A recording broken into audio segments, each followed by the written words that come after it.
আসসালামু আলাইকুম। রমজান মোবারক। আমার সামনে দেখতে পাচ্ছেন কিছু কলা। রমজান মাসে কলা খাওয়ার খুবই উপকারী। সারাদিন রোজা রাখার পর শরীরে যে দুর্বলতা তৈরি হয় তা দূর করতে কলা দারুণ কাজে আসে। এই কলা খুবই শরীরে শক্তি যোগায়, কারণ কলায় প্রচুর পরিমাণে প্রাকৃতিক শর্করা থাকে, যা তাৎক্ষণিকভাবে শরীরে শক্তি সরবরাহ করে। এছাড়াও কলায় প্রচুর পরিমাণে পটাশিয়াম,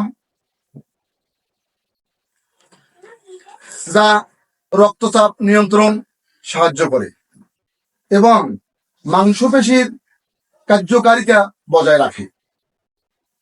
রোজা দীর্ঘ সময়ে শরীর থেকে পটাশিয়াম কমে যেতে পারে, তাই কলা খেলে এই ঘাটতি পূরণ করা যায়।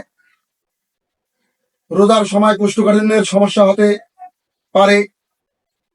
কলায় প্রচুর পরিমাণে ফাইবার থাকে, যা কোষ্ঠকাঠিন্য দূর করতে সাহায্য করে